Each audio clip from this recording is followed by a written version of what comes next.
안녕하세요, 라이트하우스입니다. 오늘은 조선업 침체로 하락세를 겪고 있는 우리나라의 대표 산업도시 울산광역시를 분석해 보도록 하겠습니다.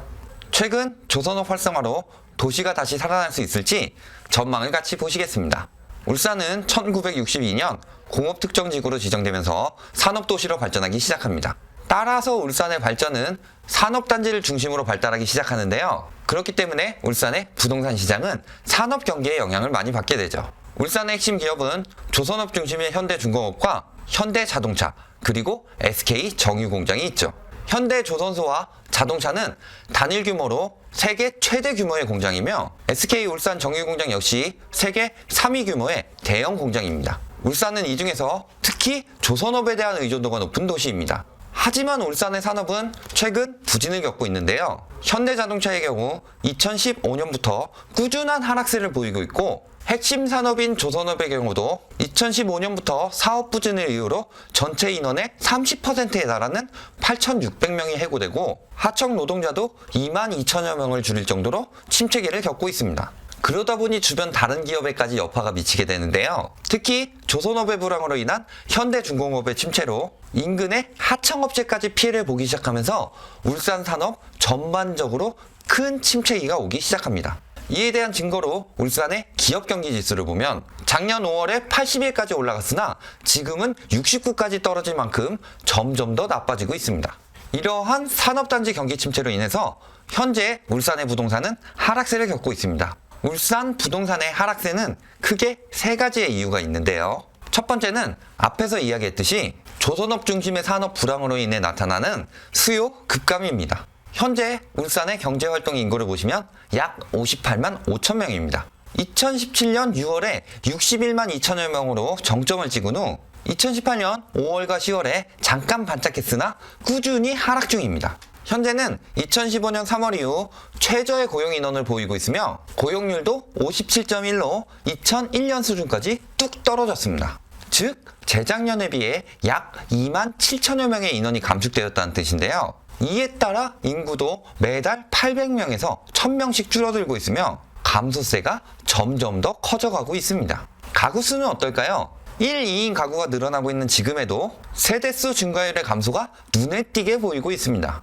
그리고 점점 줄어드는 젊은 세대와 점점 늘어가는 고령 세대가 울산의 총체적 난국을 말해주고 있습니다. 그러다 보니 울산은 산업단지가 있는 동구나 북구를 중심으로 전체적인 하락세를 보이고 있습니다. 예시로 동구에 있는 현대 1차의 경우 2015년 초에는 2억 초반에 거래되었으나 올해 2월에는 1억까지 떨어졌으며, 전화 현대 홈타운의 경우도 같은 기간 2억 중반에서 1억 9천까지 떨어졌습니다. 북구에 있는 화봉 쌍용예가의 경우는 2016년 11월에 4억 2천에 거래되던 것이 지금은 2억 9천에 거래되었습니다.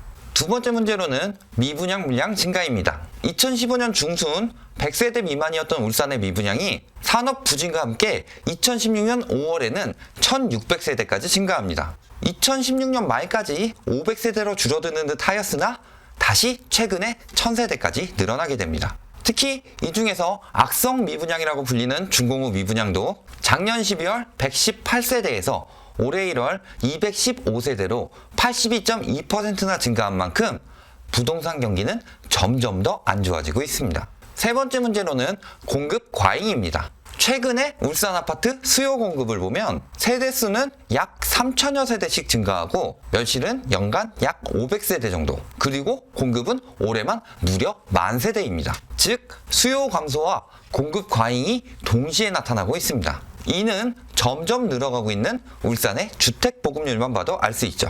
그러니 울산의 아파트 가격도 급락하기 시작합니다. 조선업이 있는 동구는 2015년 말부터 떨어지기 시작하고 나머지 구도 늦어도 2016년 말부터 함께 떨어지기 시작하죠. 즉, 울산 아파트는 최근까지 경기 침체로 인해 꾸준한 하락세를 보여주고 있습니다. 결론적으로 울산은 지금 커다란 침체기에 빠져 있습니다. 최근 울산의 중심 산업인 조선업이 차츰 회복세를 띠고 있는 점은 긍정적이나 약간의 문제도 따라오고 있기 때문이죠. 그 문제 중 한 가지는 지금 철강업계의 원자재 가격 상승으로 조판 가격 역시 올릴 수밖에 없다는 점입니다. 생산 가격의 무려 20%나 차지하는 조판 가격의 상승은 조선업에게는 커다란 악재입니다. 따라서 수주량이 늘어났더라도 원자재 가격의 상승세를 봤을 때 수익성이 얼마나 증가할 수 있는지에 대해서 조선업의 화랑은 조금 더 지켜봐야 되겠습니다. 또 한 가지로는 최근 기사에 많이 나오고 있는 현대중공업의 대우조선 인수입니다. 이것이 과연 울산의 호재가 될지 미지수인데요. 합병 후 현대중공업이 거제에 있는 대우조선 쪽에 집중하게 되면 오히려 울산에게는 역효과가 날 수 있기 때문이죠. 게다가 현재 전체적인 부동산 침체 분위기에서 울산의 매수 심리는 지금 최악의 상황입니다. 따라서 수요는 줄고 있는데 공급이 대량으로 들어오고 있는 울산은 미분양 물량이 급증하면서 주택시장의 침체기를 가속화시킬 가능성이 매우 높습니다. 만일 조선업이 활성화되어 고용 증가로 인해 지역 부흥을 일으킨다 하더라도 울산이 가장 활성화되었을 때 연 가구수 증가가 11,000세대 정도였던 것을 감안해 보았을 때 미분양 물량 및 공급 물량 그리고 현재 매물까지 소화하는데 최소 2년은 걸릴 것입니다. 따라서 울산의 부동산 시장은 최소 2년 이상의 장기적인 침체기가 예상되며 부동산에 관련된 특별한 호재가 없는 만큼 앞으로의 경기 상황에 따라 그 기간은 더 증가할 수 있다고 전망됩니다. 라이트하우스에서는 좀 더 원활한 소통을 위해서 네이버 카페를 개설하였습니다. 궁금하신 주제가 있으면 올려주시고 서로 소통하는 장이 되었으면 좋겠습니다. 오늘 보신 영상이 도움이 되셨다면 좋아요와 구독 부탁드립니다.